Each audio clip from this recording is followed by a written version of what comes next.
Yes, guys, what's going on? Welcome to AdamMcKola TV. I am Adam. Merry Christmas to you all. It's Christmas Eve. This is the preview for the Boxing Day banger against Newcastle at Old Trafford. At least we're hoping it's a banger from Manchester United's perspective. And we get all 3 points after a horrible defeat at the bottom of the table team, Watford, during the weekend. We need to bounce back with all 3 points. It's crucial that we do, not only to take the pressure off the manager and the players, but also in the league. It's important that we get 3 points if we want to have any chance. Now, me personally, I feel like top four is not going to happen for Manchester United this season, but in order to keep that a possibility, we have to get 3 points, and we have to get 3 points against Newcastle at home on Boxing Day. Now, Boxing Day games are usually absolute madness, and I actually remember one against Newcastle. Was it 4-3, 3-2, something like that? It was full of goals. It was raining. It was crazy at Old Trafford.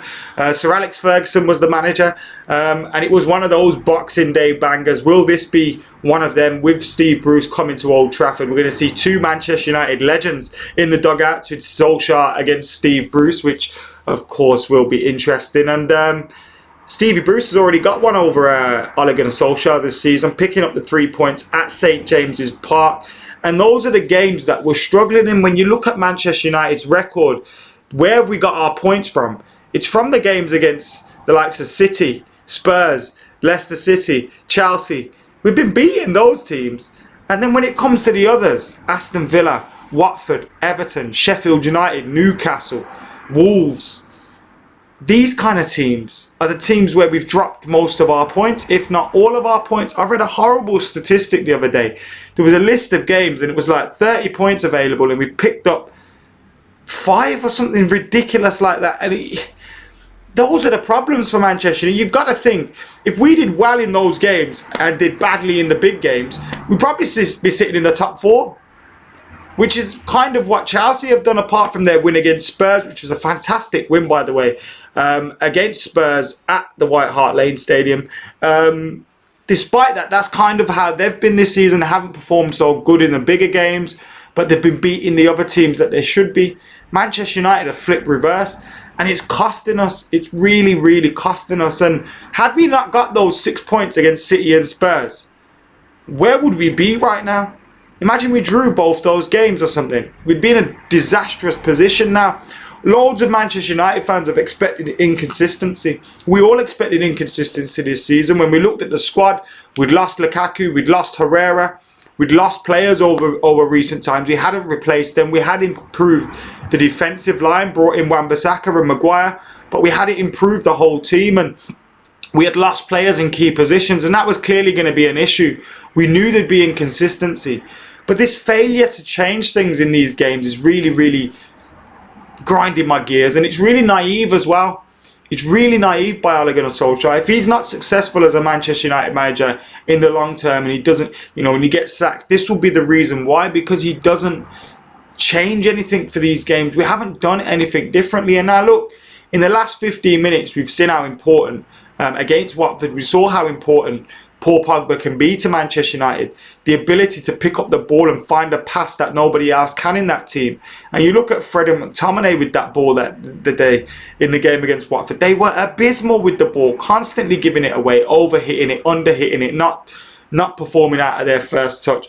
Balls bouncing off their knees. It was dreadful from our midfield, and obviously bringing someone in like Paul Pogba in there into, say, Jesse Lingard's position, and you've got a completely different team. But also, we can't just rely on one player.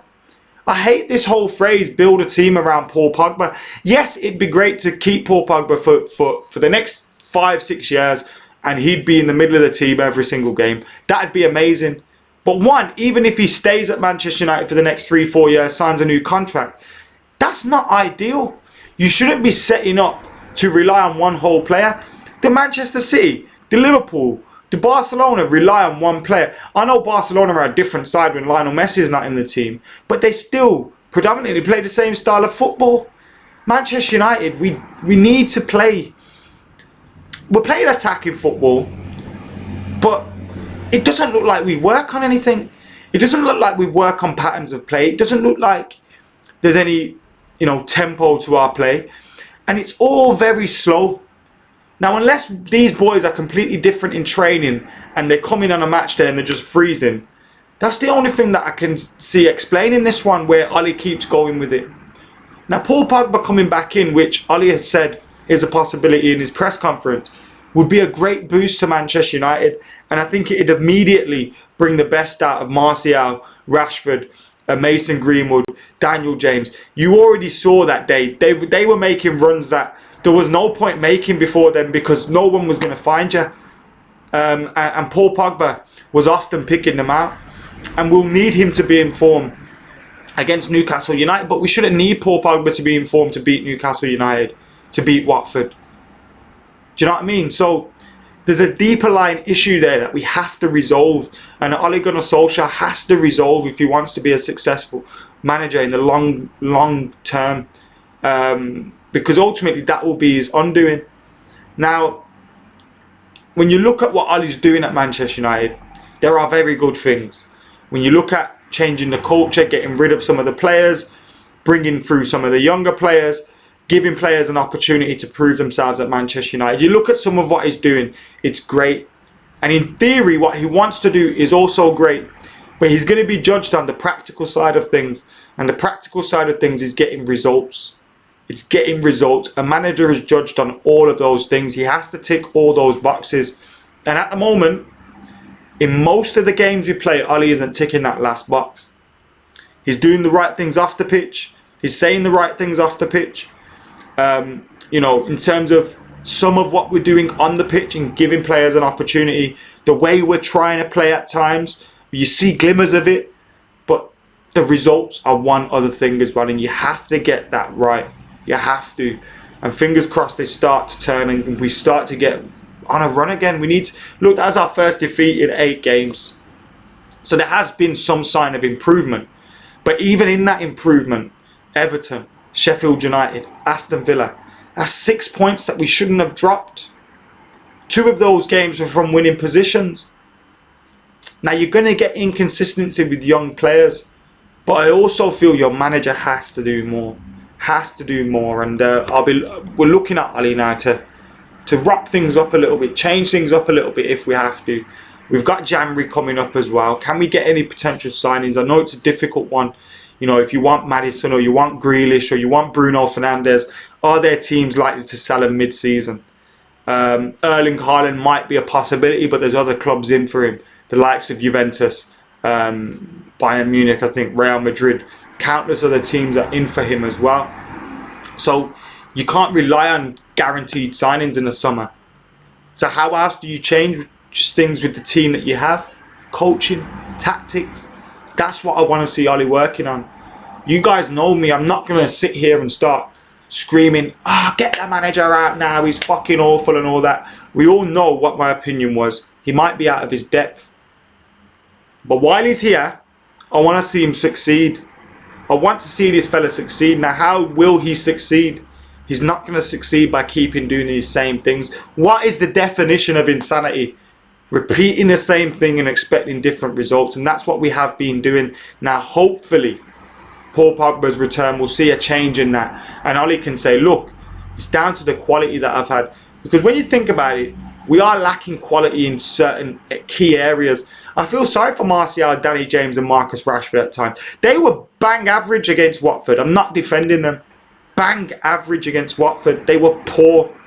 I'm not defending them, so hear me out here. But we never, ever, ever bring them into the game. Everything they get is like, oh shit, I've got the ball now, what? It's not repetitive. It's not constant build-ups of play. And you want to see that. I seen Wigan yesterday against Blackburn. At times they were playing, knocking it, 1, 2, 3 shapes, whipping the ball in. Now I don't want to see us become one of them teams that just whips the ball into the box. But you could see there was, alright, they've worked on that.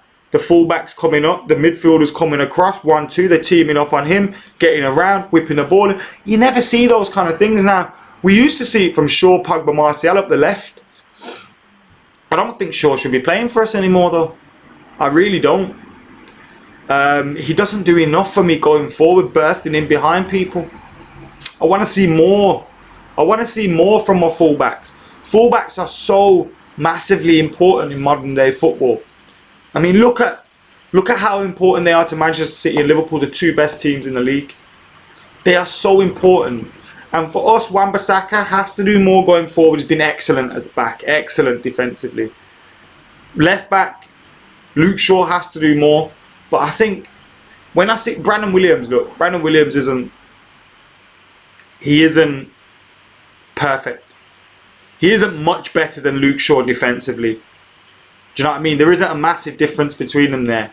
But going forward, there's a massive difference. Brandon Williams wants to beat someone. Brandon Williams will take someone to the byline, try and make something happen. Shaw isn't doing that.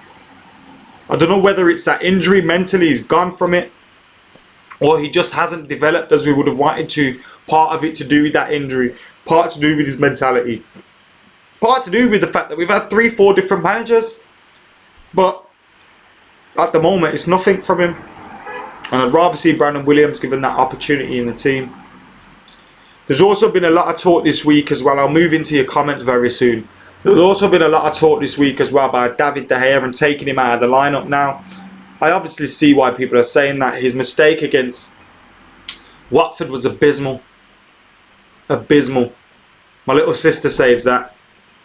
It was a poor save by David De Gea. I say save, it wasn't a save. I get what Ole was saying in terms of, Ole said maybe he was thinking about the next action. And you can see goalkeepers do that at times. They get the ball and immediately they're looking forward, like, okay, I've got the ball now, let's break. But that's no excuse for that mistake. That's no excuse for that mistake from him. Do I think he should be dropped? Look, Sergio Romero's a fantastic backup goalkeeper and he's got a great clean sheet record. The games he plays in, though, you'd expect United to be keeping clean sheets more often than not. I think that plays a massive... I'm not saying he's not a good goalkeeper. And I'm not saying he's a good stand-in for... if people are saying drop De Gea for a bit or rest him, give Romero a chance. I don't think we should do that. I think there was a time when we gave... Remember when David De Gea was going to leave and Romero played and he made that mistake at Swansea? I don't think he's a great number one. I don't. I think he's a great backup. Fantastic backup goalkeeper to have. But probably Europa League, Carabao Cup is his level. Now, David De Gea's level on Sunday was Sunday League. That save was abysmal. But I think we just got to stick by him. I think we've got to stick by him.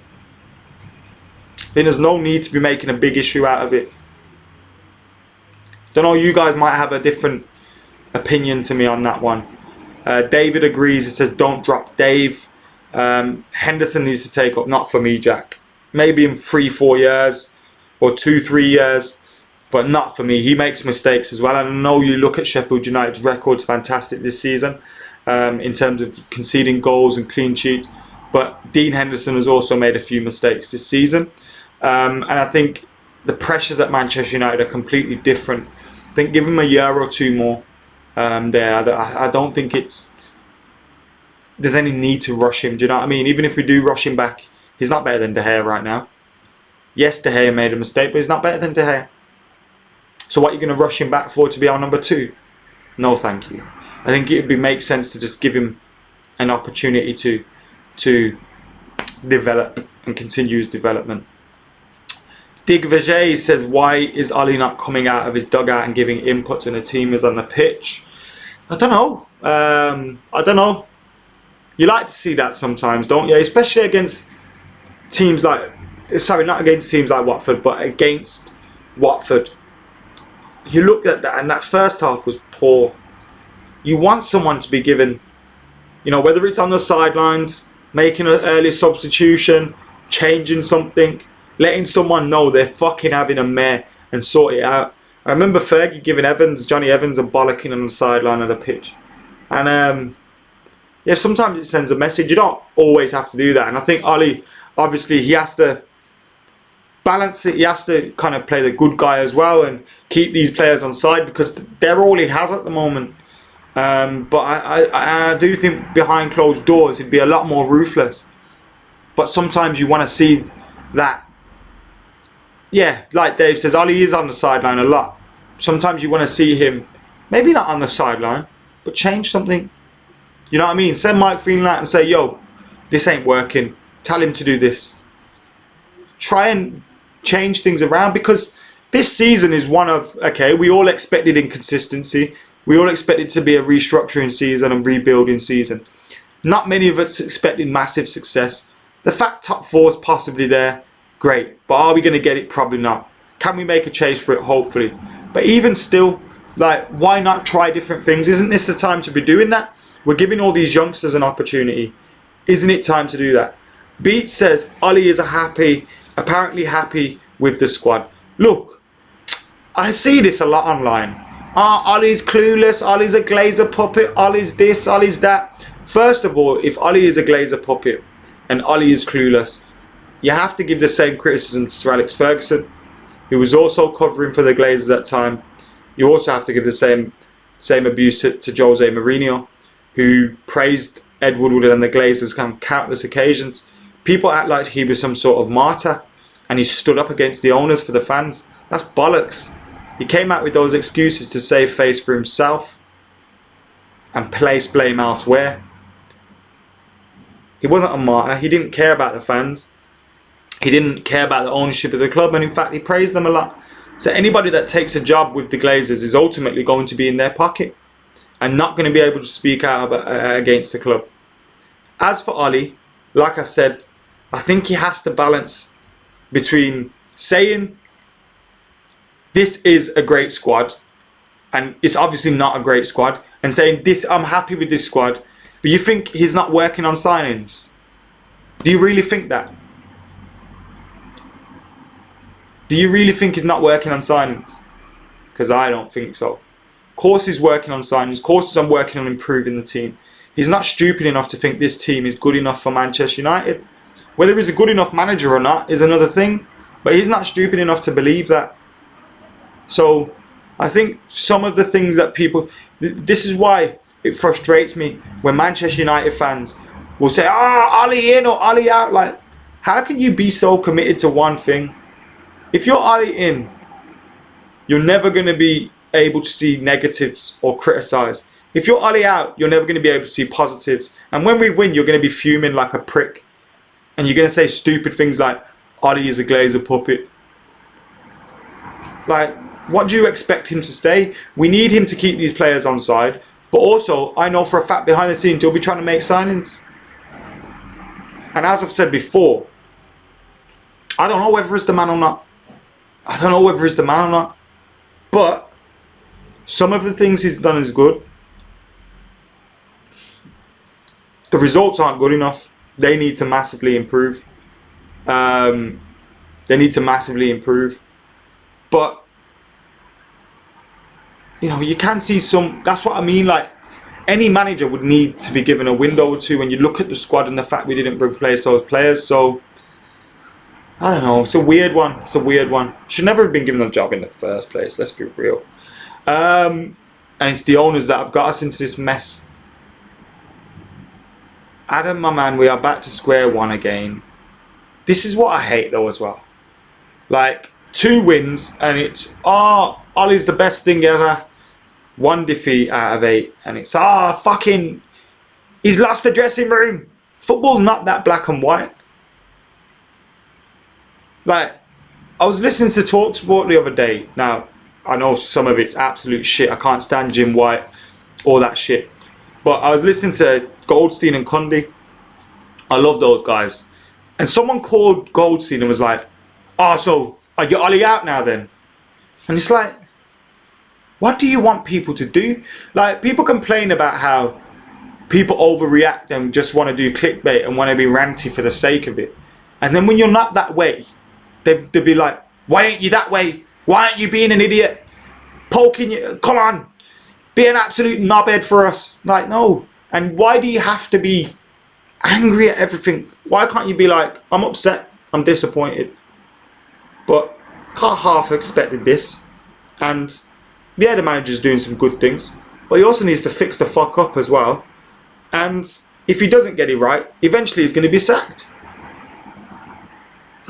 That's as simple as it is. People get caught up in their own personal feelings too much. and wanting to prove everyone right. I was right. I was wrong. You was wrong. We're all right or wrong at some point. You know what I mean? Just get behind the boys. Have your opinion. Hope the team do well. If you had an opinion and you thought Ole was shit, but he goes and proves you wrong, be happy about it. If you thought Ole was the man, but he ends up getting sacked, don't cry about it. It happens. That's life. Football fans are always going to be wrong. We are fans. We don't know everything. I will be wrong sometimes. People point out to me and say, fucking, you got that wrong. So what? I don't care. I don't care. Sometimes I get things right, but I don't screenshot them and say, look, I told you, like, I got this right. If it wasn't Ole, he would be gone. I disagree. I disagree. If this was Poch, he would be given the time. If this was Poch, he would be given the time. And I ask the people, look, if we sack Ole, based on results, he will have deserved it. But if we get Poch in, and he doesn't get the results, and he loses some games, I'm going to be this way again. I'm going to be the same, saying Poch needs time. He's doing this wrong. He's doing that wrong. But Poch needs time. Are you? Are you guys that are saying Ole out now? Are you going to be Poch out as soon as he loses one game? Phoning me up or commenting on my comments. Are you Poch out now? There's no quick fix to this issue. I don't think Ole is the man. But whoever comes in is going to need time to be given to fix this. If it's Ole, if it's Poch, when they lose one game, don't start fucking screaming for their head. There's no quick fix to this. What's going on? Look at our squad. Where did you expect it? I expected, if we had everyone fit, if Pogba, Rashford, Marshall, everyone was fit for the whole season, possibility of fourth. Possibility of fourth. But once Pogba and Marshall got injured, I knew it was very unlikely. I said it at the start of the season in that chat with Gary Neville. And yeah, it's good. It was a hard season as soon as those players come out. Now I don't think we'll get top 4, but what Ole needs to be judged on is improvements in the team, improvements in the players, improvements in the tactical evolution, and when he makes signings, that we see those improvements as well. That's why I think he needs a window or two. But if you don't get the results, you're not going to get that time, and rightly so. If you're not going to get results, you're not going to get that time. If we lose against Newcastle, if we lose against Burnley, he's going to get sacked. And you know what? He probably would have deserved it. But that doesn't mean to say if he gets sacked this month, next month, February, March, if he gets sacked, that doesn't mean to say he hasn't done some good things for the club. Because I actually think Ole has done some good things for the club and for the next manager to benefit from, who I hope will be Pochettino. But I think that's why I'm keen to give Ole to the end of the season. You give Ole to the end of the season, fingers crossed we win a trophy. You know, there's been some signs of improvement, and you can say, thank you, but now let's go and get someone that can take this on to the next level. That's probably unrealistic, but that's how it would be in an ideal world for me. But yeah, he needs windows. We never backed him enough, and I said the same about Jose when we never got him his centre back. I said it then as well.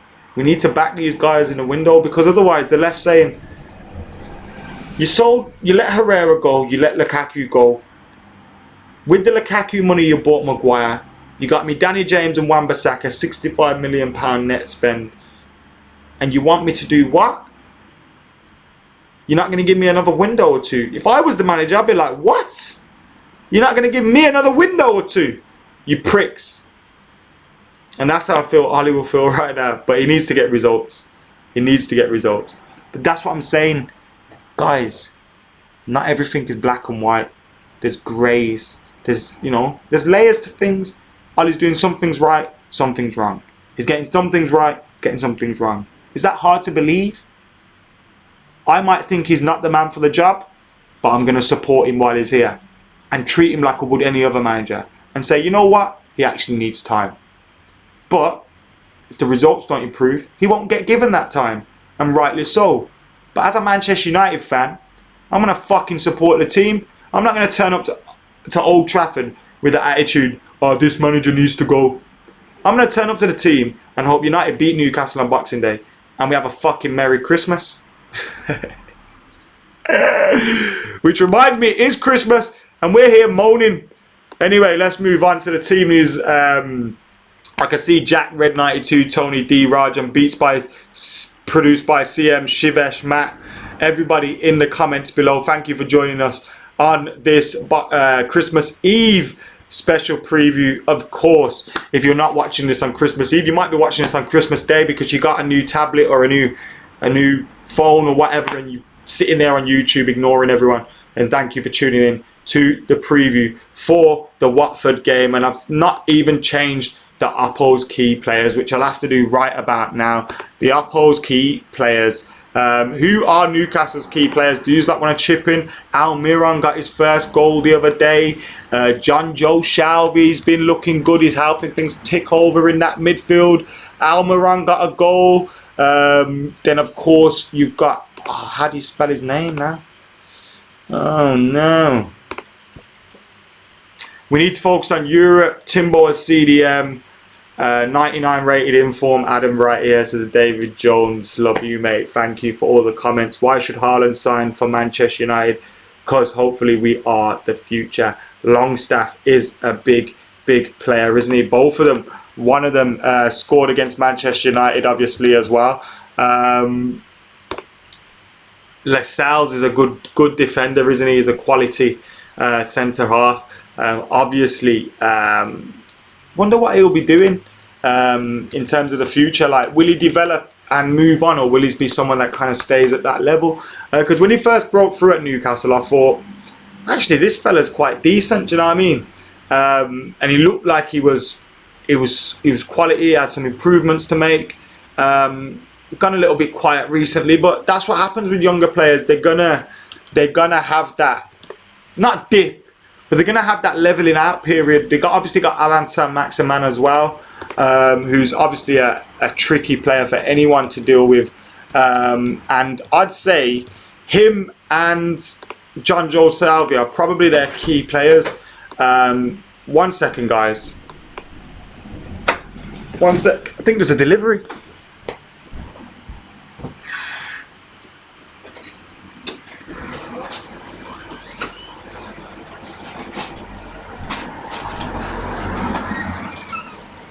Sorry about that, guys.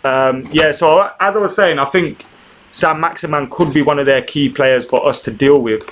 Obviously, John Joe Shelby as well. In terms of someone that can pick him out, he's obviously a player that hasn't developed an awful lot, hasn't moved on an awful lot. Obviously, was at Liverpool when he was younger. But if he can start picking out those passes for Alan Saint-Maximin, then United could get obviously big problems. But that is my predicted 11. I've gone with David De Gea, Aaron Wan-Bissaka, Twanzebe, Maguire, Williams, McTominay, Fred, Pogba, Greenwood, Rashford and Martial. Maximan is injured. Ooh, okay, all right then. The away support sounded good on the weekend at Watford, says James Young. Yeah, Maximan is injured, isn't he? So obviously he won't be playing. Almiron maybe be playing. What do you think about that one? He obviously got his goal the other day. Finally got his goal the other day. How many hours of football was it that he didn't score in? He reminds me of the guy from Goal, by the way. But what a fantastic moment for him. Let's hope he won't be following that up with another goal at Manchester United and at Old Trafford. Stevie Bruce as well in the dugout, which will be interesting to see. I love that guy, Stevie Bruce. He's been through a hard time in his personal life in recent years, with his mum dying, with his dad dying, which was sad to see. But it's been great to see him settle down into a new job, a dream job for him. He obviously grew up as a Newcastle United fan. He wasn't accepted when he went there because of obviously them losing Rafa Benitez and him being a fan favourite at Newcastle. But I think he's an absolutely decent manager. I think he's doing a fantastic job. He's doing higher than expectations, higher than I expected him to do at Newcastle, and it's great to see. I do like him, Stevie Bruce. Obviously, I hope he doesn't get a win this weekend. He obviously got 3 points against us in October 2019. Another dreadful performance, another one of those from United. But I'm hoping the return of Paul Pogba means that Manchester United will be inspired, and inspired to a victory as well. Do you remember around this time last year, just before Jose Mourinho was sacked? Obviously, we saw that just before Jose Mourinho was sacked, we played Newcastle. We were 2-0 down at home. Possible penalty could have been given to Newcastle. It wasn't given. United won 3-2. I think Alexis Sanchez, Pogba, Martial, inspired comeback. It was a great comeback by the Reds, and it saved Jose Mourinho's job for a little bit longer. Some may say we're in a typical situation, a similar situation right about now against Newcastle with Ole's job on the line. But I feel, regardless of what my opinion is, what your opinion is at home, I don't think the club are in a position where they'll look to sack him. I think we could lose the next 2 games and they wouldn't sack him, to be totally honest with you. That's where I think Ole is at right now. I think they're seeing what he's doing behind the scenes, and they're probably happy with it. Whether that's right or wrong, I'm not too sure at all, because obviously if the results get worse and worse and worse, there's only one thing that has to happen. Anyway, guys, thank you for tuning in today. Whether it's Minnie, Zolting, Arunava, Artitude, Stephen, David, whoever's been in the comments, thank you very much. If I've read out your comment before, I haven't. Apologies if I never read out your call, your comments, and apologies if you didn't catch us live. Well, thank you for tuning in anyway. We are occasionally live on AdamMcKola TV, so make sure you're hitting that notifications button. The next time I'll be live is on Boxing Day, when I'll be outside Old Trafford after I've finished fan camps, hopefully talking about a Manchester United win. But until